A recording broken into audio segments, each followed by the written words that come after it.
Assalamualaikum warahmatullahi wabarakatuh. Perkenalkan, nama saya Karis Ahmad Hidayat dengan NIM 461242000 dari Prodi Sistem Informasi Angkatan 2020 Universitas Negeri Semarang. Pada kesempatan kali ini saya akan melakukan uji korelasi dan regresi pada SPSS. Untuk langkah korelasi yang akan saya jelaskan nantinya adalah meliputi korelasi Pearson, korelasi parsial, dan korelasi untuk data ordinal. Kemudian untuk regresi yang akan saya jelaskan langkah-langkahnya nantinya adalah regresi linear dan regresi Durbin-Watson. Untuk pertama, saya akan menuju ke korelasi parsial. Mohon maaf, korelasi Pearson, yaitu dengan menggunakan data sebagai berikut. Data ini berjumlah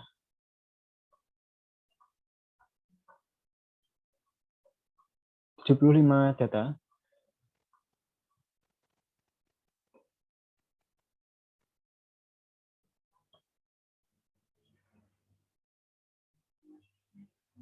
Untuk tujuan dari melakukan korelasi ini adalah mengetahui apakah di antara dua variabel terdapat hubungan.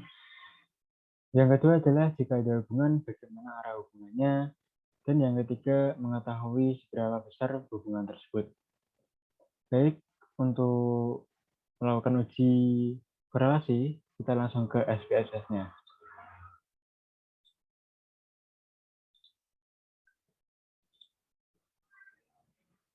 Baik, ini merupakan data yang sudah saya input sebelumnya, yaitu data gaji, usia, dan kerja.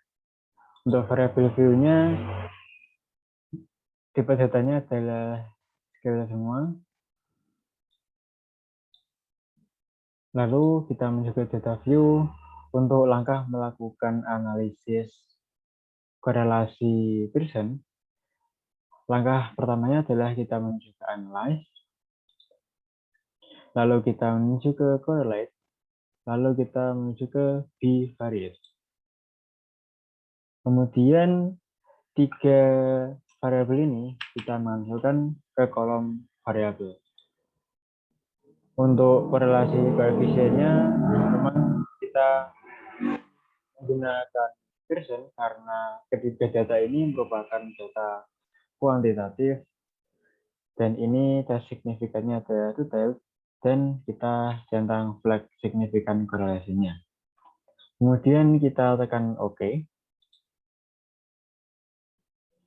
Setelah menekan OK, maka di sini muncul hasil outputnya.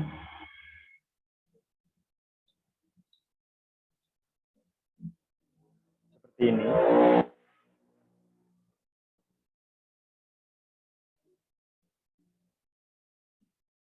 Kemudian setelah kita mendapatkan data outputnya, kita langsung ke interpretasi datanya.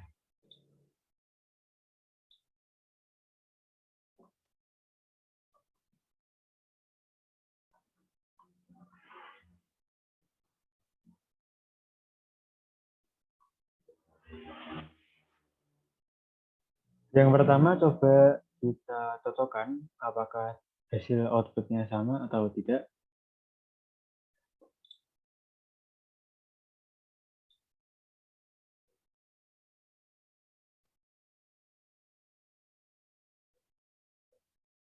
Baik, ternyata semua data sudah sesuai. Untuk analisis interpretasi data ini, hipotesisnya adalah untuk H0 tidak ada hubungan atau korelasi antar dua variabel. Kemudian untuk hipotesis alternatif, ada hubungan atau korelasi antara dua variabel.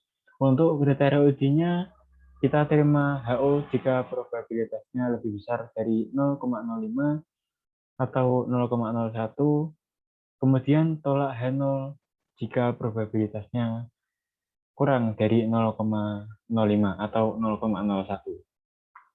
Untuk penggunaan 0,05 atau 0,01 ini tergantung pemilihan pengujinya. Untuk kali ini kita gunakan yang 0,05.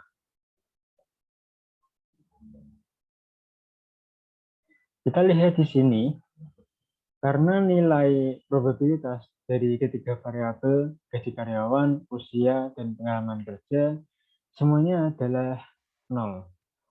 Ini 0, ini 0, dan ini adalah 0.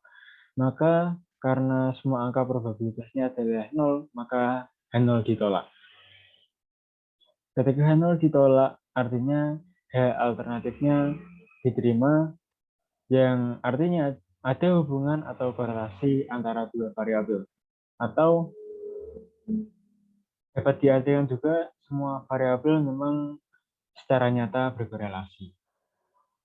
Selanjutnya, untuk output di atas, nilai N-nya sama dengan 75 semua. Ini berarti bahwa semua data tidak ada yang hilang. Kita lanjut ke arti angka korelasi. Dengan yang pertama, gaji dengan usia didapatkan angka, kita cek terlebih dahulu, gaji dengan usia didapatkan korelasi 0,682 karena ini merupakan angka positif, jadi arah korelasinya adalah positif. Dapat kita artikan semakin tinggi nilai usia, maka semakin besar gaji seseorang. Begitu juga sebaliknya. Untuk besar korelasinya adalah 0,682 ini lebih besar dari 0,05 yang berarti variabel usia berkorelasi kuat dengan variabel gaji. Variabel kuat itu di antara 0,61 sampai 0,80. Selanjutnya, bagaimana dengan pengalaman kerja? Untuk pengalaman kerja ini, mohon maaf, gaji dengan pengalaman kerja. Kita lihat terlebih dahulu gaji dengan pengalaman kerja. Gaji dengan pengalaman kerja adalah 0,730 karena nilainya adalah 0,730, maka arah korelasinya sama dengan gaji dengan usia, yaitu positif. Artinya pada gaji dengan pengalaman kerja adalah semakin lama pengalaman kerja seseorang, maka akan semakin besar juga gaji seseorang. Begitu juga sebaliknya. Karena besar korelasinya adalah 0,730, artinya masih di dalam lingkup 0,61 sampai dengan 0,80, maka variabel gaji berkorelasi kuat dengan variabel pengalaman kerja. Untuk selanjutnya adalah usia dengan pengalaman kerja. Kita lihat terlebih dahulu. Untuk usia dan pengalaman kerja didapatkan nilai 0,438, yang artinya arah korelasinya positif, yang dapat diartikan bahwa semakin lama pengalaman kerja seseorang, maka semakin tinggi juga usia seseorang. Dan begitu juga sebaliknya. Dan selanjutnya, karena besar korelasinya adalah 0,438, artinya variabel usia dengan variabel pengalaman kerja berkorelasi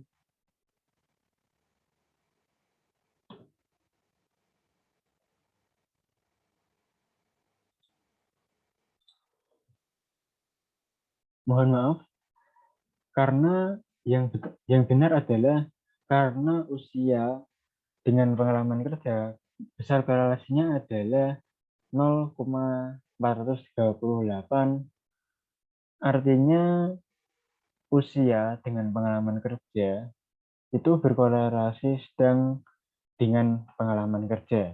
Mengapa berkorelasi sedang? Karena nilai korelasi 0,438 itu terletak di antara 0,41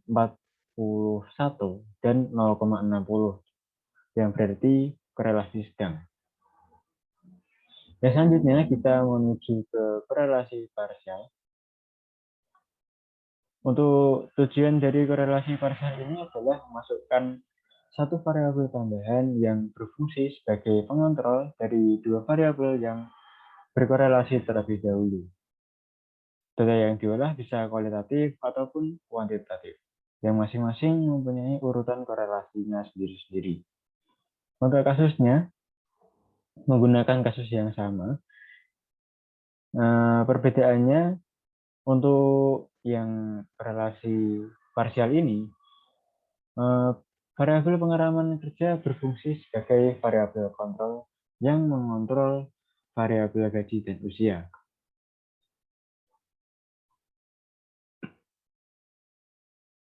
Kita menuju ke SPSS-nya, lalu kita buka data yang sudah disiapkan. Sudah saya input datanya.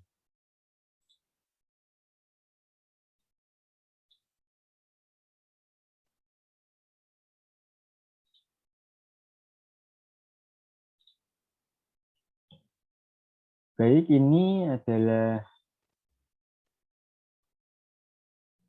data yang digunakan untuk korelasi parsial.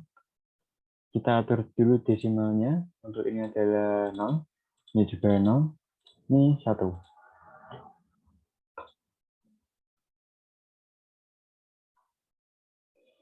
Baik, untuk langkah dalam melakukan korelasi parsial, yang pertama kita menuju ke analyze, menuju ke correlate, lalu ke parsial. Karena di sini dijelaskan bahwa pengalaman kerja berfungsi sebagai variabel kontrol,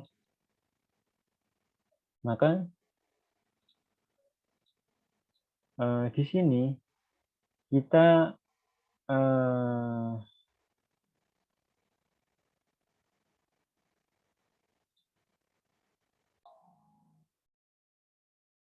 untuk variabel pengalaman kerja kita masukkan ke kolom variabel. Pengalaman kerja ini nantinya mengontrol variabel gaji dan usia. Kita masukkan ke kolom controlling for. Untuk opsinya cukup seperti ini. Lalu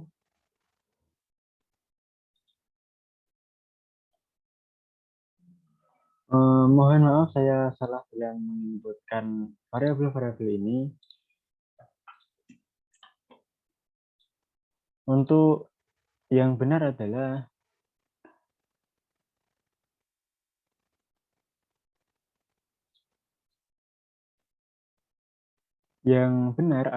pengalaman kerja sebagai variabel kontrol. Kita masukkan ke kolom kontrol ini, kemudian variabel gaji dan usia kita masukkan ke kolom variabel. Kita atur pada option terlebih dahulu, kita centang dua ini, lalu kita continue. Kemudian kita tekan OK. Setelah itu akan muncul output dari proses korelasi parsial. Kita menuju ke sini, bagian kita cocokkan data yang kita punyai dengan data yang sudah, output data yang sudah ada.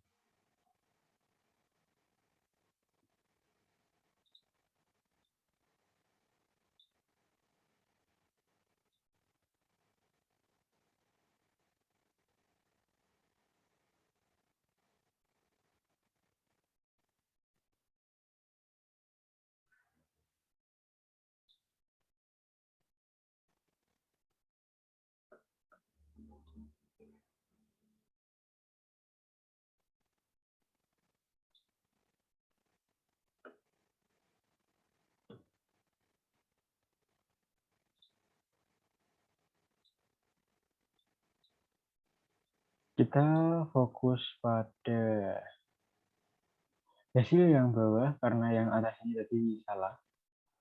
Mohon maaf, saya salah dan mengundurkan. Untuk korelasinya sudah sama ya di sini. Baik, langsung saja kita menuju ke analisis dan interpretasinya. Untuk analisisnya, tujuannya adalah mengetahui ada tidaknya hubungan antara variabel. Untuk hipotesisnya, hipotesis 0 tidak ada hubungan atau korelasi antara dua variabel. Kemudian hipotesis alternatif tidak ada hubungan atau korelasi antara dua variabel. Untuk kriteria ujinya, terima H0 jika probabilitas lebih besar dari 0,05 atau 0,01 dan tolak H0 jika probabilitas lebih kecil dari 0,05 atau 0,01. Kembali lagi, 0,05 atau 0,01 ini tergantung dari pemilihan peneliti.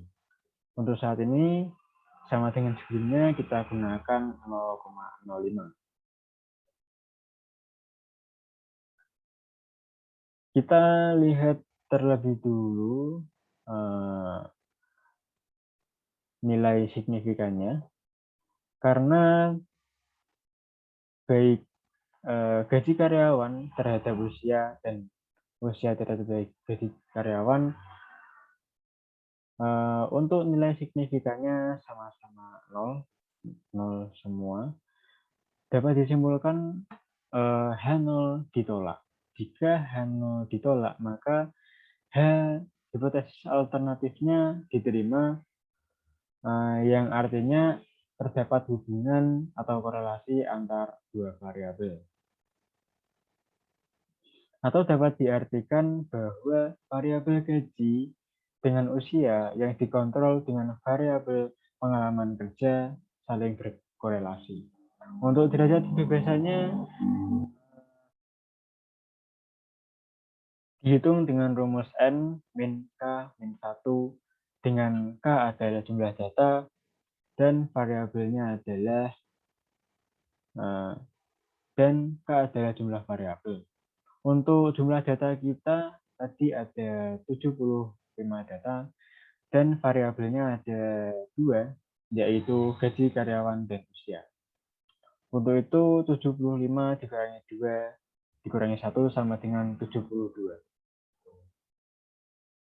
Untuk analisis arti dari angka korelasinya, dibandingkan dengan korelasi antar gaji dengan usia tanpa pengontrol pada kasus sebelumnya, yaitu analisis korelasi Pearson, kita dapatkan data signifikan atau mohon maaf, data korelasi sebesar 0,682. Setelah dilakukan analisis korelasi parsial, yaitu dikontrol dengan variabel pengalaman kerja, besar korelasinya turun menjadi 0,590 dengan arah korelasinya yang masih positif. Artinya semakin tinggi pengalaman kerja seseorang karyawan, jika usia bertambah, maka ada kecenderungan gaji karyawan tersebut akan semakin meningkat. Begitu juga sebaliknya. Hal ini dapat terjadi karena setelah dilakukan uji korelasi parsial dengan adanya variabel pengontrol, ternyata nilai korelasinya turun. Itu menandakan bahwa adanya kecenderungan gaji karyawan tersebut akan meningkat. Demikian juga sebaliknya.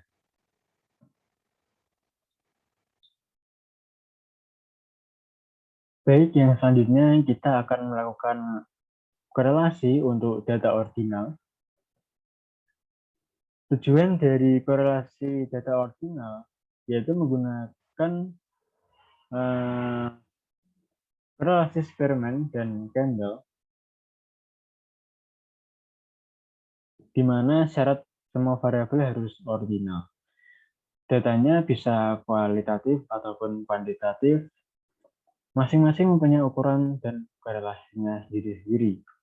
Untuk kasus, di sini ada sebuah kasus seorang manajer perusahaan ingin menilai pegawai bank Jateng dari segi prestasi, IQ, dan loyalitas. Untuk prestasi kerja mempunyai 5 skor sebagai berikut. Untuk variabel IQ, skornya 3, 3 angka sebagai berikut. Dan untuk variabel loyalitas mempunyai 4 skor.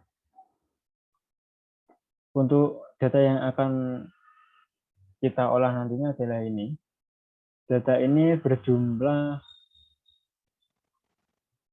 75 data. 75 nasabah atau ya, apa tadi? Oh, mohon maaf, 75 pegawai bank Jateng.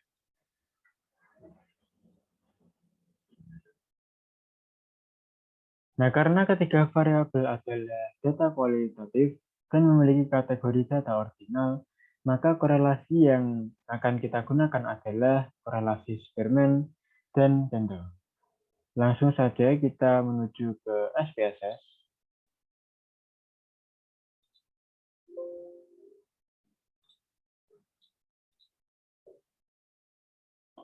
Ini adalah data yang telah saya inputkan sebelumnya. Kita akan mengubah dulu data ini menjadi ke bentuk skor. Seperti ini. Kita cek terlebih dahulu untuk variabel view-nya. Baik, ini sudah saya inputkan value-nya. Untuk label belum saya isi ya.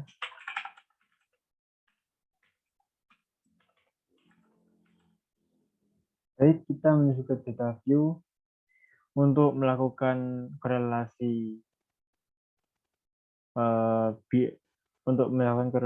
pada data ordinal. Yang harus pertama kita lakukan adalah menuju ke analyze, lalu ke correlate, ke bivariate.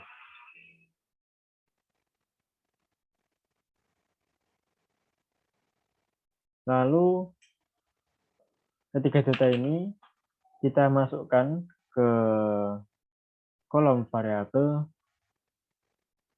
dan berdasarkan ini kita akan menggunakan korelasi Spearman dan Kendall. Berarti yang harus kita centang adalah pada Spearman dan Kendall. Untuk persennya kita buang. Kita menuju ke option. Oke, seperti ini.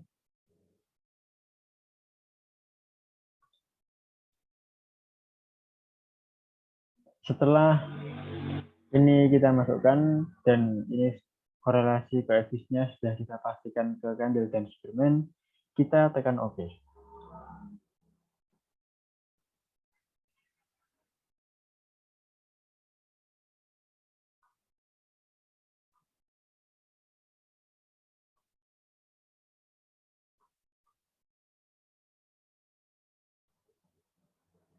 Sepertinya ada kesalahan. Sebentar, saya cek terlebih dahulu.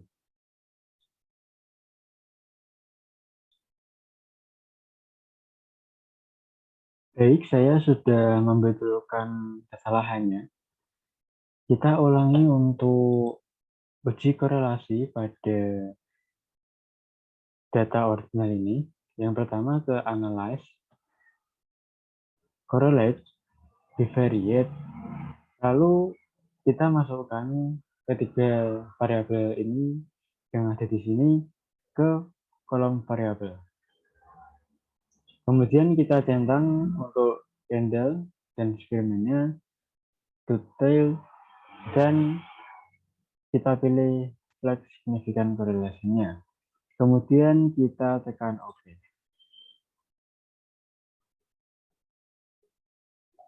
Setelah menekan OK, kita mendapatkan output sebagai berikut. Coba kita cocokkan dengan data ini. Dengan data yang sudah ada. Oke, ini sama, sama.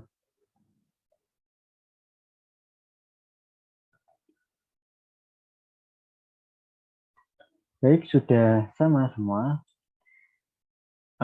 Karena sudah sama, kita akan melakukan analisis dan interpretasi data.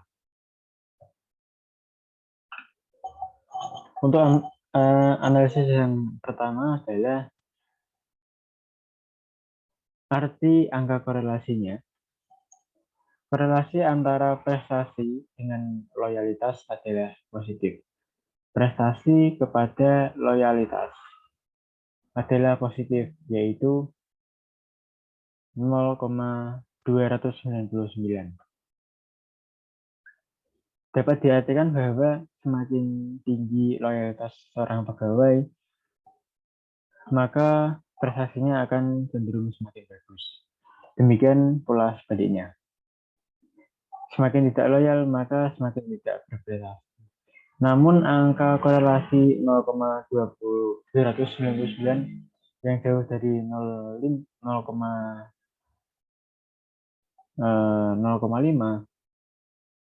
menunjukkan lemahnya hubungan kedua variabel tersebut. Yang selanjutnya untuk korelasi antara prestasi dengan IQ adalah negatif. Kita lihat.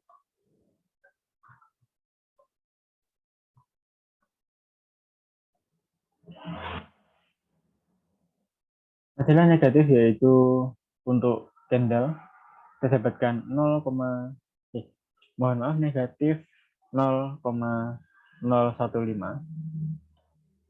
Pada eksperimen kita dapatkan min 0,16. Karena negatif, dapat kita artikan bahwa semakin tinggi IQ seorang pegawai, maka prestasinya cenderung semakin jelek. Demikian pula sebaliknya.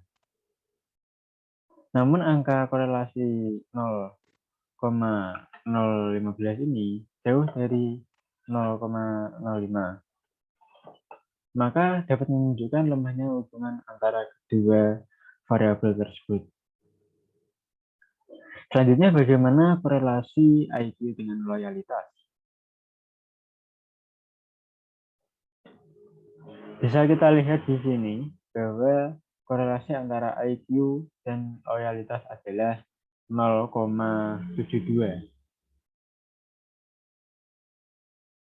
Artinya, dengan bilangan 0,72, korelasinya adalah positif, atau dapat diartikan bahwa semakin tinggi loyalitas seorang pegawai, maka IQ-nya cenderung akan semakin bagus. Demikian pula sebaliknya.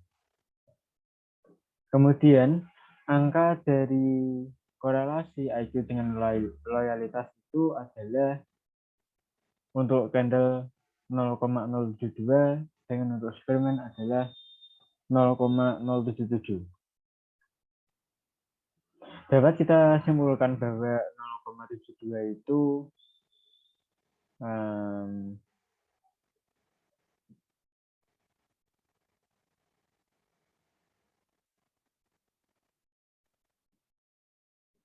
0,072 ya. Itu sangat jauh dari 0,5, menunjukkan lemahnya hubungan antara dua variabel tersebut. Untuk analisis signifikansi hasil korelasi, kita dapatkan korelasi antara prestasi dengan loyalitas adalah signifikan. Karena nilai probabilitasnya adalah 0,05, 0,005, yaitu lebih kecil dari 0,05. Yang berarti adanya hubungan yang benar-benar signifikan antara prestasi dengan loyalitas seorang pegawai. Prestasi dengan loyalitas. Prestasi dengan loyalitas signifikannya adalah 0,05. Yang selanjutnya adalah korelasi antara IQ dengan loyalitas yang adalah tidak signifikan karena nilai probabilitasnya adalah 0,05 0,0508, yaitu lebih besar dari 0,05, bisa kita lihat pada data bahwa signifikansinya adalah 0,508. Yang berarti antara IQ dengan loyalitas tidak ada hubungan. Selanjutnya bagaimana untuk korelasi antara prestasi dengan IQ? Kita lihat terlebih dahulu. Untuk prestasi dengan IQ didapatkan nilai signifikan yaitu 0,893. Artinya 893 ini lebih besar dari 0,05, yang berarti tidak ada signifikan atau ya tidak ada nilai signifikan. Yang berarti untuk antara prestasi dengan IQ tidak ada hubungan. Baik, sekian untuk uji korelasi menggunakan SPSS.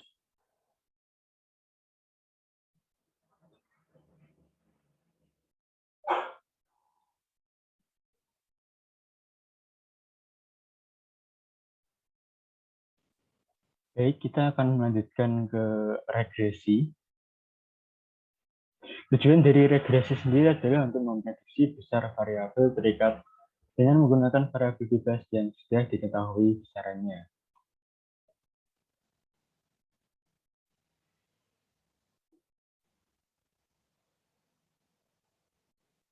Pada dasarnya, untuk menyusun model regresi meliputi menentukan variabel bebas dan variabel terikatnya, menentukan metode pembuatan model regresi, melihat ada tidaknya data outlier, menguji asumsi klasik, menguji signifikansi model, dan interpretasi model regresi.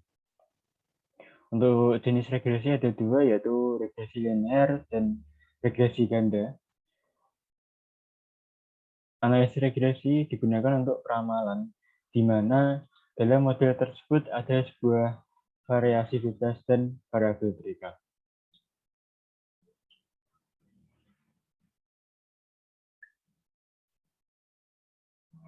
Contohnya terdapat 3 variabel, yaitu penjualan, biaya promosi, dan biaya iklan. Dalam praktek akan dibahas bagaimana hubungan antara biaya promosi dan biaya iklan terhadap penjualan. Perbedaan metode korelasi dan regresi adalah jika di korelasi kita membahas mengenai keeratan hubungan, sedangkan di regresi yang kita bahas adalah pengaruh. Ini adalah uji asumsi klasiknya. Terdapat 4, yaitu multikolinearitas, heteroskedastisitas, autokorelasi, dan uji normalitas. Kita langsung saja menuju ke kasus yang akan kita analisis dengan SPSS. Manajer PT STIE ingin mengetahui apakah kegiatan yang menunjang penjualan perusahaan selama ini, yaitu iklan di koran, iklan di radio, jumlah outlet, dan jumlah salesman berpengaruh terhadap penjualan roti. Identifikasi variabel bebas dan terikatnya. Baik, karena di sini ada kata berpengaruh terhadap penjualan roti, artinya variabel terikatnya adalah penjualan roti, karena ini merupakan variabel yang menerima suatu efek, sedangkan untuk variabel bebasnya adalah variabel yang mempengaruhi, yaitu iklan di koran, iklan di radio, jumlah outlet, dan jumlah salesman. Itu adalah nama-nama variabel yang nantinya kita gunakan di dalam SPSS.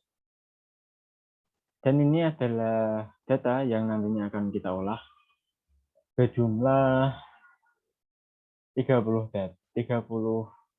data.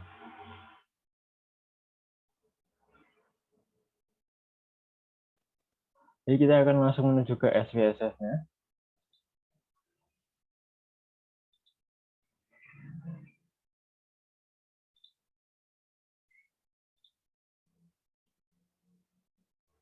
Ini adalah data tadi yang telah saya masukkan sebelumnya ke SPSS. Langsung saja ketika ingin melakukan regresi, yang harus kita lakukan adalah ke analyze, kita regression, linear. Selanjutnya kita masukkan hasil penjualan ke kolom dependent, kemudian 4 variabel ini ke kolom independen. Untuk statistikanya cukup seperti ini. Continue, lalu kita tekan OK. Selanjutnya kita akan mendapatkan output demikian. Baik, ketika sudah mendapatkan output seperti ini, akan kita interpretasi datanya. Kita cocokkan terlebih dahulu dengan PPT apakah sudah sama.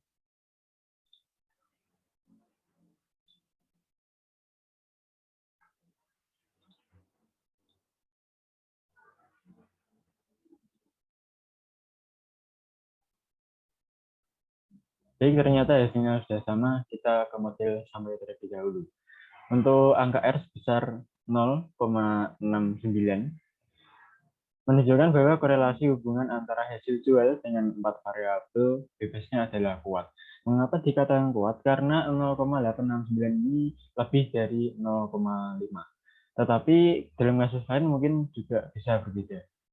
Tapi pada kasus ini kita gunakan 0,5. Untuk analisis selanjutnya, angka R square didapatkan angka sejumlah 0,755, yaitu ini, didapatkan dari R kuadrat 0,869 dikali 0,869. Namun untuk jumlah variabel bebas lebih dari 2, lebih baik kita menggunakan yang adjusted R ini dengan nilai 0,716.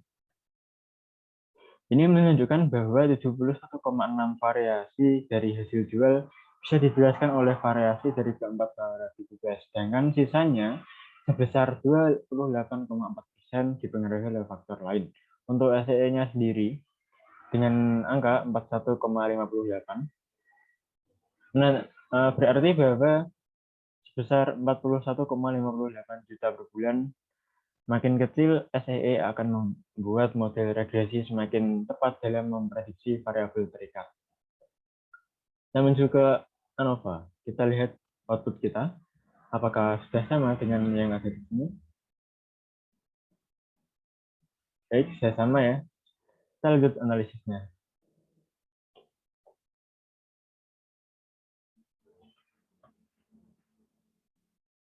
Dari uji ANOVA ini, didapatkan F hitung sebesar 19,298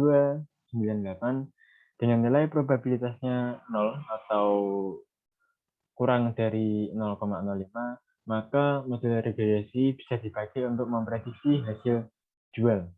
Atau bisa dikatakan bahwa iklan di koran, iklan di radio, iklan di iklan di radio, outlet, dan salesman secara bersama-sama berpengaruh terhadap hasil penjualan. Untuk selanjutnya, tabel koefisien, kita lihat data output kita, koefisien.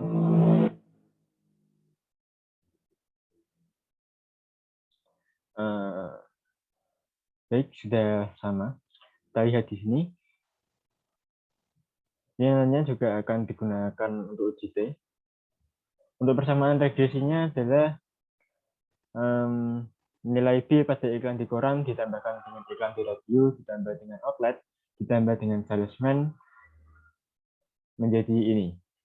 Persamaan ini. Y sama dengan 10,913 tambah 4,966 X2. Dikurang ini kenapa dikurang? Karena nilai B-nya adalah negatif, yaitu 13,275 X3 min 13,988 X4 ditambah, lalu yang terakhir ditambah dengan nilai konstan, yaitu jumlah 100,123. Memaknai persamaan regresi untuk konstanta sebesar 100,123 menyatakan bahwa jika tidak ada iklan, outlet ataupun salesman yang bertugas, hasil penjualan adalah 100,123 juta rupiah per bulan. Koefisien regresi didapatkan dari iklan di koran menyatakan bahwa setiap penambahan Rp1 biaya iklan di koran akan meningkatkan hasil penjualan sebesar Rp10,913. Lalu bagaimana dengan koefisien 4,966 untuk biaya iklan di radio? Jika koefisien dari iklan di radio adalah sebesar 4,966, maka menyatakan bahwa setiap penambahan Rp1 dari biaya iklan di radio, maka akan meningkatkan hasil penjualan sebesar Rp4,966. Koefisien regresi min 13,275 menyatakan bahwa setiap penambahan unit outlet maka akan mengurangi hasil penjualan sebesar Rp13,275. Bagaimana dengan koefisien regresi min 13,99 untuk jumlah salesman? Ini menyatakan bahwa setiap penambahan jumlah salesman maka akan mengurangi hasil penjualan sebesar Rp13,988. Untuk analisis selanjutnya, kita akan menggunakan uji T. Digunakan untuk menguji signifikansi konstanta dan setiap koefisien variabel bebas. Hipotesis, untuk H0-nya koefisien regresi tidak signifikan, untuk H1-nya koefisien regresi signifikan. Untuk kriteria ujinya, kita terima H0 jika nilai probabilitas lebih dari 0,05 dan tolak H0 jika nilai probabilitas kurang dari 0,05. Untuk keputusan, terlihat bahwa pada variabel iklan, outlet, dan salesman ada kolom signifikansi atau probabilitas kurang dari 0,5. Untuk iklan di koran, untuk outlet dan salesman di sini memang kurang dari 0,05. Untuk iklan di koran nilainya adalah 0. Untuk outlet nilainya adalah 0,013 dan untuk salesman nilainya adalah 0,014. Maka dapat disimpulkan bahwa H0 ditolak. Di sini H0 ditolak, artinya H1 diterima bahwa koefisien regresinya signifikan dan koefisien regresi dari ketiga variabel tersebut signifikan atau ketiganya memang mempengaruhi hasil penjualan. Selanjutnya untuk nilai konstan dan nilai iklan di radio melebihi 0,05, artinya H0 diterima. Karena itu, dua variabel tersebut sebenarnya tidak mempengaruhi hasil dari penjualan. Untuk model regresi yang kedua, sama seperti sebelumnya, hanya saja untuk di sini yang digunakan hanya iklan di koran, jumlah outlet, dan jumlah salesman. Kita buka SPSS terlebih dahulu.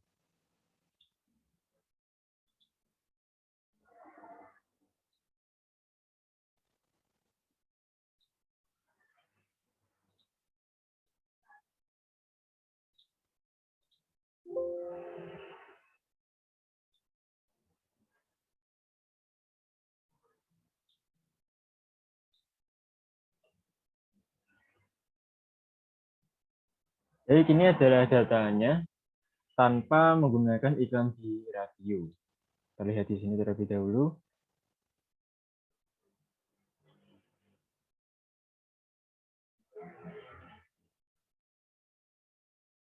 Pada model regresi 2 ini, kita nantinya yang pertama akan menggunakan uji asumsi multikolinearitas.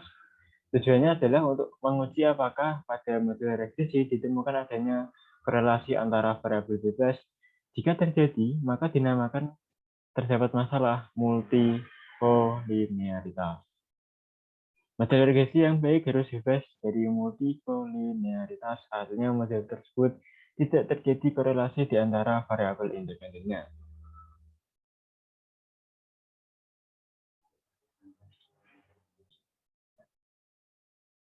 Baik, untuk itu kita langsung menuju ke SPSS-nya untuk melakukan analisis asumsi multikolinearitas. Ini data yang sudah saya hilangkan iklan di radionya. Kita langsung saja kita analisis, kita menuju ke analyze, kita ke regression, kita ke linear. Lalu untuk hasil jualnya kita masukkan ke kolom dependent untuk iklan di koran, outlet, dan salesman. Kita masukkan ke independent. Kita atur terlebih dahulu untuk bagian statistik. Untuk melakukan uji kolinearitas, kita centang untuk bagian partial ini dan collinearity diagnostic. Juga untuk Durbin-Watson.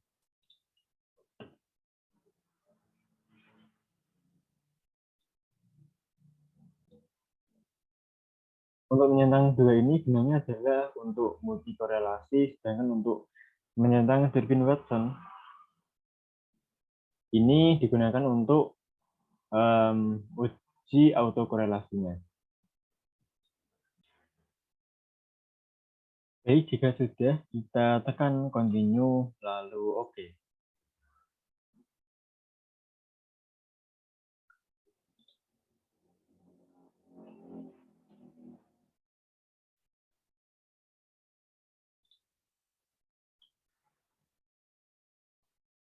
Jadi kita akan lihat dulu pada bagian koefisien, apakah datanya sama dengan yang di sini, koefisien.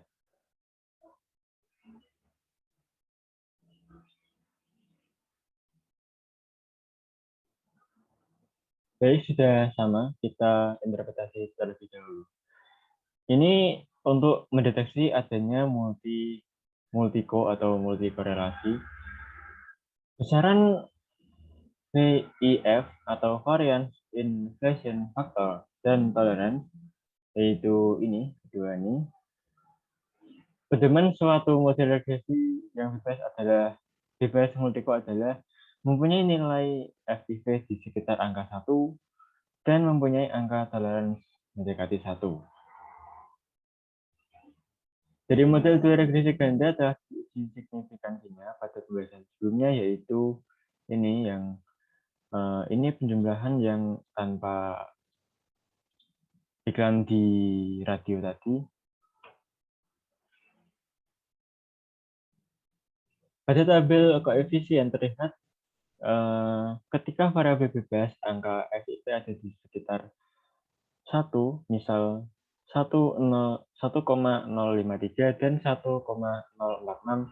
Demikian juga nilai toleransinya mendekati 1, seperti variabel iklan di koran dan iklan, dan nilai toleransinya adalah 0,949. Di sini mendekati 1 dan ini juga mendekati 1 ya. Selain dengan cara VIF dan tolerance, deteksi adanya multikolinearitas dapat dilihat dari besaran nilai korelasi antara variabel bebas. Untuk pedomannya sendiri adalah koefisien korelasi antara variabel bebas haruslah lemah, di bawah 0,5. Jika korelasi kuat, maka terjadi multikolinearitas. Ini kita lihat pada output kita terlebih dahulu, coefficient correlation.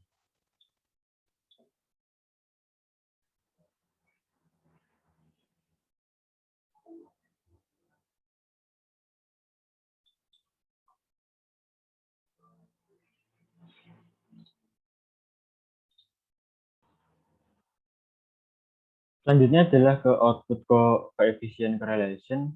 Untuk di output saya tadi, saya dalam analisis ada kesalahan.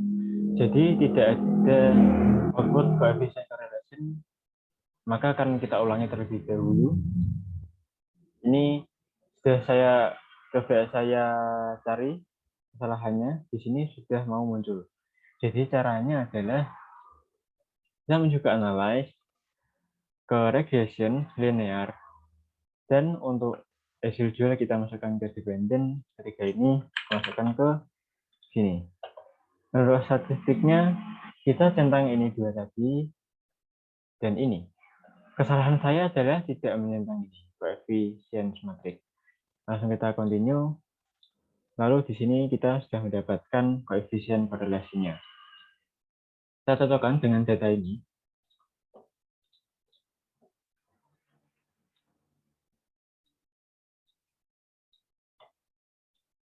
Baik. Sudah sama ya.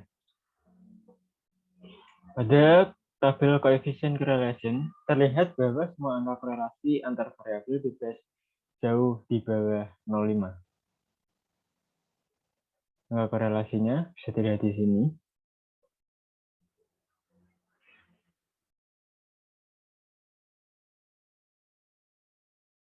Sehingga model regresi bebas multikolinearitas. Selanjutnya adalah uji asumsi heteroskedastisitas. Tujuannya adalah menguji apakah sebuah model regresi terjadi ketidaksamaan varian residual dari suatu pengamatan ke pengamatan yang lainnya. Jika varian dari residual dari satu pengamatan ke pengamatan yang lain tetap, maka disebut homoskedastisitas. Dan jika varian berbeda, disebut heteroskedastisitas. Untuk model regresi yang baik adalah yang bebas dari heteroskedastisitas. Kasusnya adalah ini. Jadi data yang tadi tetapi tanpa ekstasi rasio ya.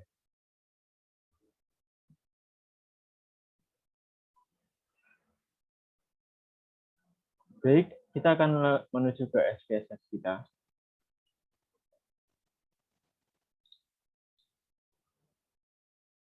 Baik, untuk melakukan uji heteroskedastisitas, kita menuju ke analyze, lalu ke regression linear, lalu kita masukkan hasil jual ke dependent. Untuk iklan di koran, kita dan outlet salesman kita masukkan ke sini. Sedangkan kita juga memasukkan cash variable dimasuki oleh variabel daerah agar di data kita nantinya di diagram ada tabelnya. Kita atur dulu plotnya, yaitu ini untuk uji heteroskedastisitasnya. Untuk ini kita masukkan ke X, dengan ini kita masukkan ke Y. Agar ada diagramnya, kita juga menyentang dua standar residual plotnya. Kita continue, lalu kita oke. Kita akan mendapatkan data. Juga ada bagiannya seperti ini. Kita menuju yang pertama terlebih dahulu, yaitu model summary-nya. Kita lihat di sini.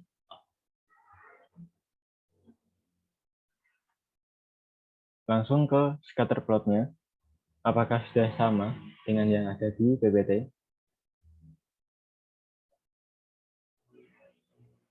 Ini. Kurang lebih sama ya.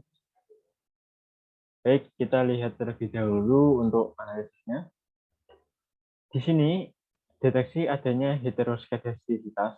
Deteksi dengan melihat ada tidaknya pola tertentu pada grafik di atas, di mana sumbu X dan sumbu Y yang telah diprediksi dan sumbu Y adalah residual. Atau Y prediksi dikurangi Y sesungguhnya yang telah di student decide. Dasar pengambilan keputusannya adalah jika ada pola tertentu seperti titik-titik yang ada membentuk suatu pola tertentu yang teratur, bergelombang, melebar, kemudian menyempit. Maka terjadi heteroskedastisitas. Jika tidak ada pola yang jelas, setelah titik-titik menyebar di atas dan bawah angka 0 pada sumbu Y, maka tidak terjadi heteroskedastisitas.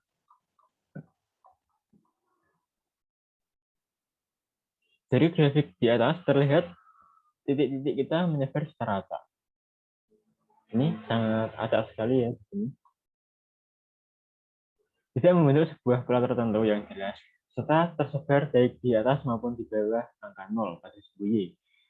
Hal ini berarti pada model regresi tersebut tidak terjadi heteroskedastisitas, sehingga model regresi layak dipakai untuk prediksi sel berdasarkan masukan variabel bebasnya. Selanjutnya kita akan melakukan uji normalitas. Tujuannya adalah menguji apakah dalam sebuah model regresi variabel bebas, variabel terikat, atau keduanya mempunyai distribusi normal atau tidak. Model regresi yang baik adalah distribusi datanya normal atau mendekati normal. Untuk kasusnya, kita gunakan data tadi yang tanpa iklan di radio.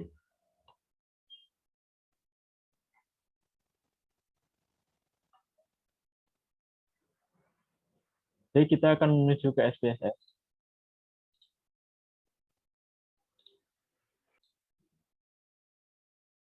Jadi ketika kita menguji heteroskedastisitas tadi pada analyze dan regression linear, untuk plotnya kita sudah menentang dua ini tadi ya.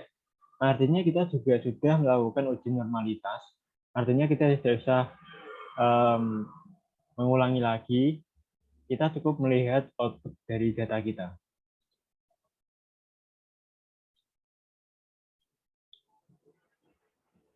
Yaitu pada hasil output yang ini. Kita lihat pada output kita, yaitu yang ini, apakah sudah sama dengan ini.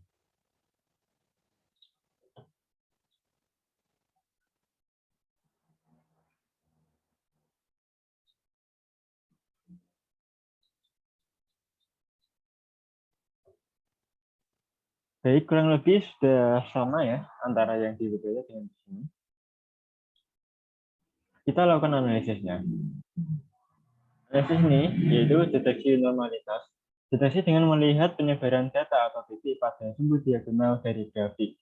Dasar pengambilan keputusannya adalah jika ada data yang menyebar di sekitar garis diagonal dan mengikuti arah garis diagonal, maka model regresi memenuhi asumsi normalitas.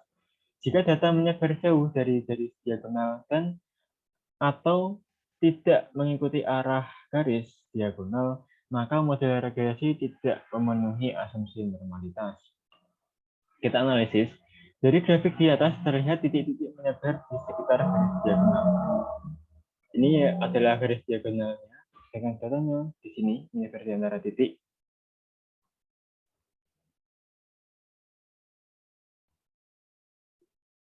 Serta penyebarannya mengikuti arah garis diagonal. Maka model regresi layak dipakai untuk prediksi penjualan berdasarkan masukan variabel bebas.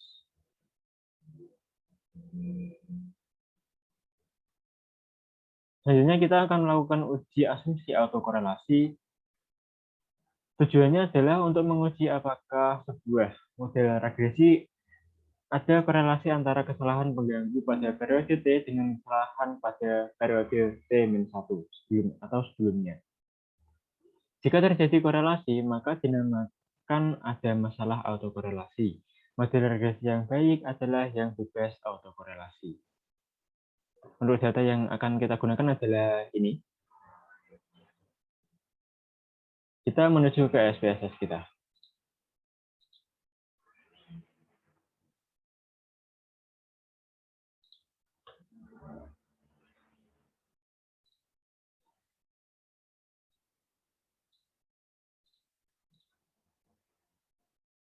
Baik, ini data tadi yang sudah saya masukkan sebelumnya untuk menguji normalitas.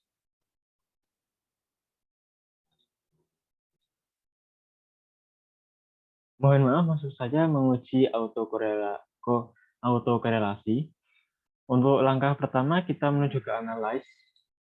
Kita menuju ke regression, linear,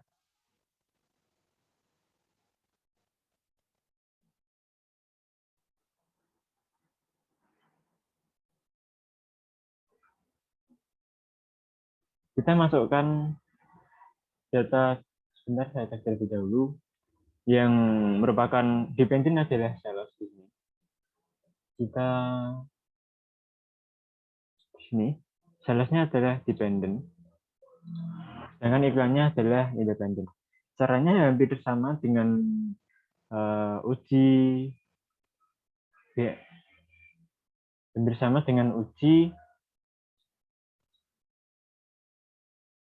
dengan uji kolinearitas, yaitu kita atur statistiknya. Bedanya kita tidak perlu menyentang dua ini karena hanya menguji autokorelasinya saja. Kita centang Darwin Watson, continue, oke. Kita mendapatkan data sekiannya. Kita menuju ke PPT kita. Coba cek apakah datanya sama. Model summary. Di sini sudah sama ya.